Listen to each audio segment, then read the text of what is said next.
Good evening one and all. A very warm welcome back to our channel eagle traders club. Late చేయకుండా వీడియోలోకి వెళ్ళిపోదాం. ఈరోజు ఈ వీడియోలో నేను బ్యాంక్ నిఫ్టీ అనాలిసిస్ని డిస్కస్ చేయబోతున్నాను. బికాజ్ ఎందుకు అంటే రేపు మార్కెట్లో బ్యాంక్ నిఫ్టీ ఎక్స్పైరీ ఉంది. సో ఇలాంటి ఎక్స్పైరీ రోజున బ్యాంక్ నిఫ్టీలో ఒక మంచి మూవ్ వచ్చే అవకాశం ఉంటుంది. సో అది అప్ సైడ్ అవ్వచ్చు లేదా డౌన్ సైడ్ అవ్వచ్చు, ఎటువైపు అయినా సరే ఒక మంచి మూవ్ వచ్చే అవకాశం ఉంటుంది. కాబట్టి ఇలాంటి మూవ్ మిస్ అవ్వకుండా ఉండాలి అంటే మనకంటూ ఒక ప్లాన్ అండ్ అలానే ఎగ్జిక్యూషన్ స్ట్రాటజీ అనేది చాలా ఇంపార్టెంట్. సో నా పాయింట్ ఆఫ్ వ్యూని ఎక్స్ప్లెయిన్ చేయడానికి ట్రై చేస్తాను, జాగ్రత్తగా వినండి. సో రేపటి కోసం అనాలిసిస్ చేసే ముందు అసలు ఈరోజు మార్కెట్ ఏం జరిగిందో ఒకసారి క్లియర్గా డిస్కస్ చేసుకుందాం. దాన్ని బట్టి రేపు ఏం జరగబోతుందో అనాలిసిస్ చేద్దాం. సో ఇంకా లేట్ చేయకుండా వీడియోలోకి వెళ్ళిపోదాం. సో ఇక్కడ మీరు చూసినట్టయితే బ్యాంక్ నిఫ్టీ చార్ట్ అనేది ఓపెన్ చేయడం జరిగింది అండ్ అది కూడా డైలీ టైం ఫ్రేమ్ తీసుకున్నాను. సో ఇక్కడ మీరు చూడండి, ఈ యొక్క డైలీ టైం ఫ్రేమ్లో ఇక్కడ మార్కెట్ ఏం చేసింది, డోజీ టైప్ ఆఫ్ క్యాండిల్ చేసింది. సో ఎప్పుడైతే doji type of candle form అవుతుందో నేనేం చెప్పాను, మార్కెట్లో ఇండిసిజన్ అనేది క్రియేట్ అయ్యింది. ఇండిసిజన్ అంటే ఏంటి, మార్కెట్లో బయ్యర్స్ అండ్ అలానే సెల్లర్స్ మార్కెట్ని మూవ్ చేయలేకపోతున్నారు. అంటే ఇద్దరి మధ్యన పోటీ అనేది ఈక్వల్గా ఉంది. ఎప్పుడైతే ఈక్వల్గా ఫైట్ అనేది జరుగుతుందో మార్కెట్ అనేది ఆటోమేటిక్గా ఇండిసిజన్లోకి వెళ్ళిపోద్ది. సో ఫర్ ఎగ్జాంపుల్ ఇక్కడ బయ్యర్స్ కనుక గెలిచారనుకోండి, ఫర్ ఎగ్జాంపుల్ ఇక్కడ ఏమైంది, ఇక్కడ బయ్యర్స్ కనుక గెలిస్తే మార్కెట్ అనేది అప్ సైడ్ మూమెంటం తీసుకోవడానికి ఛాన్సెస్ ఉంటుంది. ఓకేనా. ఫర్ ఎగ్జాంపుల్ మార్కెట్లో బయ్యర్స్ కాకుండా సెల్లర్స్ గెలిస్తే మార్కెట్లో ఒక డౌన్ మూమెంటం అంటే డౌన్ సైడ్ మూమెంటం తీసుకునే అవకాశం ఉంది. ఈరోజు ఏం జరిగింది, బయ్యర్స్ అండ్ అలానే సెల్లర్స్ మధ్యన ఒక ఈక్వల్ ఫైట్ అనేది జరిగింది. సో ఇటువంటి ఈక్వల్ ఫైట్ జరిగేటప్పుడు మార్కెట్ ఏ ఫేజ్లో కన్వర్ట్ అవుతుంది, ఇండిసిజన్ ఫేజ్లో కన్వర్ట్ అవుతుంది. సో ఎప్పుడైతే ఇండిసిజన్ ఫేజ్లో ఉందో, ఈ ఇండిసిజన్ ఫేజ్లో ఉండేటప్పుడు మనం ఎటువంటి పొజిషన్స్ కూడా తీసుకోకూడదు. ఎప్పుడు తీసుకోవాలి అంటే ఎప్పుడైతే ఆ లెవెల్స్ క్రియేట్ చేసుకున్నాయి కదా, హై అండ్ లోన్ క్రియేట్ చేసుకున్నాయి కదా ఇండిసిజన్ మార్కెట్లో, సో ఆ యొక్క లెవెల్స్ని బ్రేక్ అవ్వడానికి మనం కాస్త వెయిట్ చేయాలి. ఎప్పుడైతే అప్ సైడ్ బ్రేక్ అవుతుందో, అప్ సైడ్ బ్రేక్ అయితే మార్కెట్లో బయ్యర్స్ అనేవాళ్ళు యాక్టివేట్ అయ్యి మార్కెట్ని పైకి తీసుకెళ్లే అవకాశం ఉంటుంది. ఫర్ ఎగ్జాంపుల్ మార్కెట్లో డౌన్ సైడ్ లెవెల్స్ ఏవైతే ఉన్నాయో, అంటే లో ఉంది కదా, ఆ యొక్క లోన్ కనుక బ్రేక్ చేసినట్టయితే, ఈ యొక్క లోన్ కనుక బ్రేక్ చేసినట్టయితే మార్కెట్లో ఒక డౌన్ మూమెంటం వచ్చే అవకాశం ఉంటుంది. ఇది ఫ్రెండ్స్ ఈరోజు జరిగిన మార్కెట్. సో రేపు ఏం జరగబోతుందో అనేది ఒకసారి క్లియర్గా డిస్కస్ చేసుకుందాం. సో నేను ఆల్రెడీ లెవెల్స్ అనేవి తీసుకోవడం జరిగింది. సో మీరు చూసినట్టయితే ఇవి నేను తీసుకున్న లెవెల్స్ అనమాట. సో ఇక్కడ క్లియర్గా అబ్జర్వ్ చేయండి, ఏం జరిగిందో ఎక్స్ప్లెయిన్ చేస్తాను. ఇది డైలీ టైం ఫ్రేమ్ కదా, సో ఇంట్రాడే వరకు మనం అవర్లీ టైం ఫ్రేమ్ని కన్సిడర్ చేస్తాము అనాలిసిస్ కోసం. సో నేను డైలీ టైం ఫ్రేమ్ నుంచి అవర్లీ టైం ఫ్రేమ్కి కన్వర్ట్ చేస్తాను. సో ఇక్కడ మీరు చూసినట్టయితే ఇక్కడ క్లియర్గా అబ్జర్వ్ చేయండి ఫ్రెండ్స్. ఇక్కడ మీరు చూసినట్టయితే ఇది అవర్లీ టైం ఫ్రేము. ఈ యొక్క అవర్లీ టైం ఫ్రేమ్లో నేను లెవెల్స్ అనేవి తీసుకోవడం జరిగింది. మీకు కన్ఫ్యూజన్గా ఉంటే నేను ఈ యొక్క క్యాండిల్ స్టిక్స్ని లైన్ చార్ట్ కింద కన్వర్ట్ చేసి ఒకసారి ఎక్స్ప్లెయిన్ చేస్తాను. దాన్ని బట్టి మీకు అర్థమవుతుంది రేపు ఏం జరగబోతుంది అనేది. సో ఒకసారి చూడండి, ఇక్కడ క్యాండిల్ స్టిక్స్ ఉన్నాయి కదా, దాన్ని క్లిక్ చేసి ఇక్కడ లైన్ చార్ట్ కింద కన్వర్ట్ చేసి ఎక్స్ప్లెయిన్ చేయడానికి ట్రై చేస్తాను, జాగ్రత్తగా వినండి.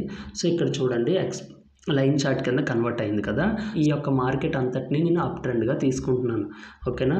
నెక్స్ట్ వచ్చేసరికి మార్కెట్ ఒక హైని చేసి అండ్ నెక్స్ట్ దాని తర్వాత ఒక లో అండ్ అలానే హయ్యర్ లో అండ్ అలానే లోవర్ లో అండ్ అలానే ఒక హై. ఇక్కడ మీరు చూసినట్టయితే ఈ యొక్క మార్కెట్లో మీరు చూసినట్టయితే మార్కెట్ లోవర్ లోస్ క్రియేట్ చేసుకుంది. అర్థమైందా ఫ్రెండ్స్, ఇక్కడ మార్కెట్ లోవర్ లోస్ని క్రియేట్ చేసుకుంది.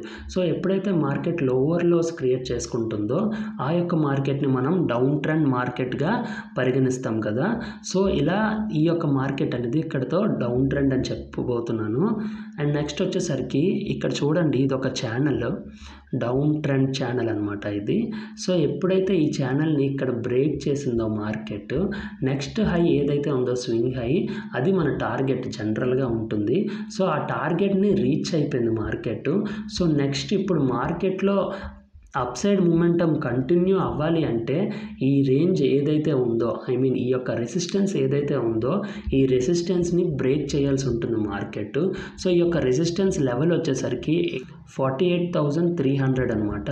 సో ఎప్పుడైతే మార్కెట్ రేపు 48,300 లెవెల్ని బ్రేక్ చేస్తుందో అప్పుడు మీరు ఏం చేయాలి అంటే లాంగ్ పొజిషన్స్ని బిల్డ్ చేయడానికి ట్రై చేయండి. ఆల్మోస్ట్ మనకి ఒక నెక్స్ట్ స్వింగ్ హై వచ్చేసరికి 48,600 630 సంథింగ్ ఉంది. సో 600 వరకు పెట్టుకుందాం ఒక సైకలాజికల్ లెవెల్. అంటే 300 పాయింట్స్ మార్కెట్లో వచ్చే అవకాశం ఉంటుంది.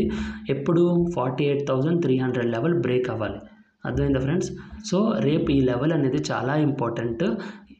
లెవెల్ వచ్చేసరికి 48,300 లెవెల్. ఈ యొక్క లెవెల్ కనుక బ్రేక్ అయ్యి సస్టైన్ అయితే కన్ఫర్మేషన్తో మనం లాంగ్ సైడ్ పొజిషన్స్ తీసుకోవాలి. అండ్ దాంతోపాటుగా స్టాప్ లాస్ వచ్చేసరికి 30 to 35 పాయింట్స్ వరకు పెట్టుకోండి. అండ్ మన టార్గెట్ వచ్చేసరికి 200 నుంచి 400 పాయింట్స్ వరకు మన టార్గెట్ నేను చెప్పినట్టు మీరు తీసుకోవాలి అని రూల్ ఏమీ లేదు. వన్స్ మీరు పెట్టిన క్యాపిటల్కి మీకు 20 to 30% రిటర్న్ వస్తుంది అన్నప్పుడు ఎగ్జిట్ అవ్వండి. ఇది మన ఫస్ట్ పాయింట్. ఫర్ ఎగ్జాంపుల్ మార్కెట్లో ఈ యొక్క లెవెల్ బ్రేక్ చేయలేదు. సో అప్పుడు ఏం చేయాలో ఒకసారి క్లియర్గా డిస్కస్ చేసుకుందాం. సో దానికోసం అని చెప్పేసి ఈ యొక్క లైన్ చార్ట్ నుంచి నేను క్యాండిల్ స్టిక్ చార్ట్లోకి మళ్ళీ కన్వర్ట్ అవుతున్నాను. చూడండి. సో ఇది కదా. సో నేను ఇక్కడ ఏం చేస్తానంటే ఒక లెవెల్ తీసుకోబోతున్నాను.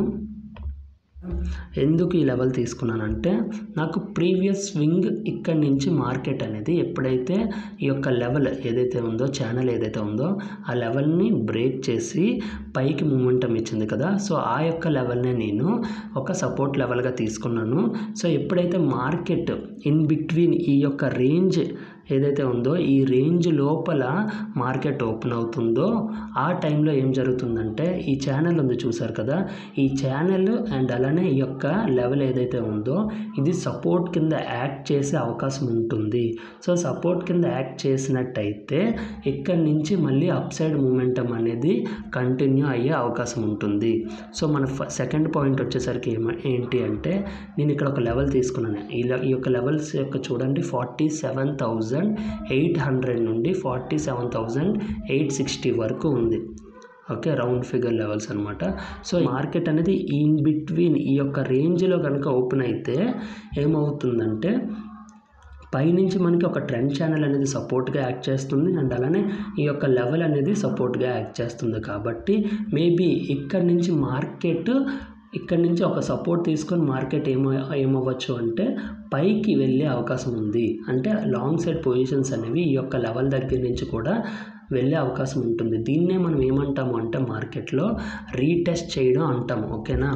క్లారిటీగా చూసినట్టయితే ఎప్పుడైతే ఈ యొక్క ట్రెండ్ లైన్ ఏదైతే ట్రెండ్ ఛానల్ ఉందో అది బ్రేక్ చేసిందో మళ్ళీ మార్కెట్ ఈ యొక్క ఛానల్ని రీటెస్ట్ చేయడానికి వస్తుంది.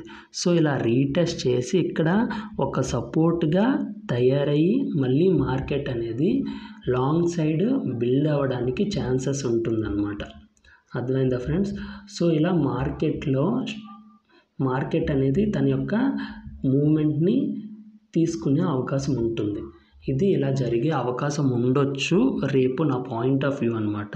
మార్కెట్ అనేది ఓపెన్ అవ్వడమే కాస్త గ్యాప్ డౌన్ ఓపెన్ అయ్యి ఈ యొక్క లెవెల్ ఏదైతే మనం తీసుకున్నామో 47,860 లెవెల్ ఏదైతే ఉందో ఈ యొక్క లెవెల్ దగ్గర కనుక మార్కెట్ సస్టైన్ అవుతుంది అంటే కింద పడకుండా సస్టైన్ అవుతుంది. సో ఈ యొక్క సపోర్ట్ లెవెల్ దగ్గర ఒక డబ్ల్యూ ప్యాటర్న్ కానీ లేదంటే బుల్లిష్ ఎంగల్ఫింగ్ కానీ లేదు అంటే ఒక హ్యామర్ ప్యాటర్న్ అంటే తెలుసు కదా, ఇటువంటి ప్యాటర్న్స్ సపోర్ట్ దగ్గర వచ్చే ప్యాటర్న్స్ ఉంటాయి కదా కొన్ని ప్యాటర్న్స్, అటువంటి ప్యాటర్న్స్ ఇక్కడ అబ్జర్వ్ చేసి తక్కువ స్టాప్ లాస్తో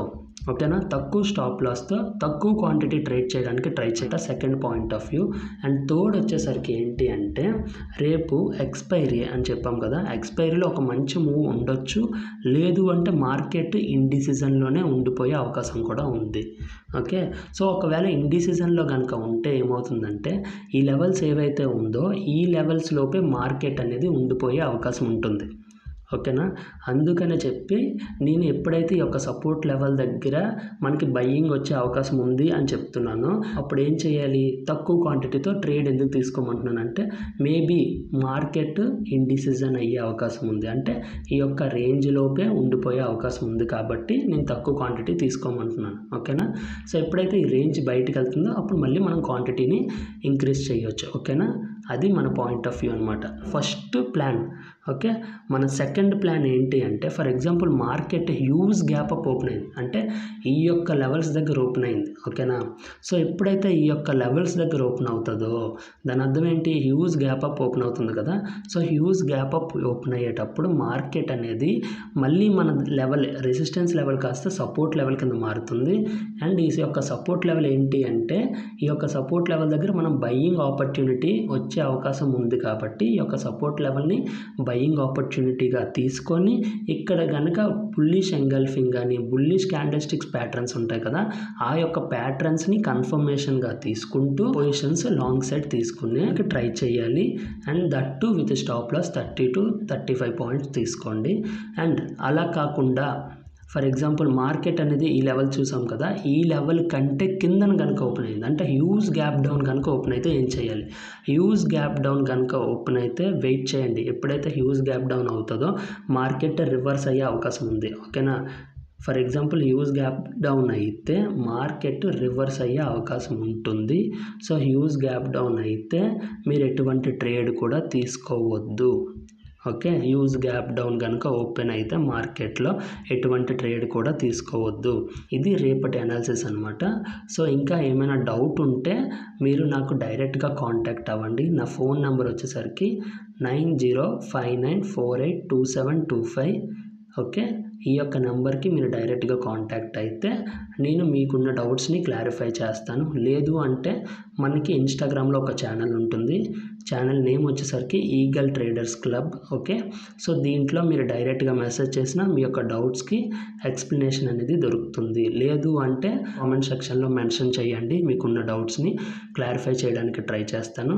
సో ఇది ఫ్రెండ్స్ రేపటి అనాలిసిస్. నా పాయింట్ ఆఫ్ వ్యూని నేను ఎక్స్ప్లెయిన్ చేశాను. సో మళ్ళీ రేపటి వీడియోలో మళ్ళీ కలుద్దాం. Until then signing off. Good by.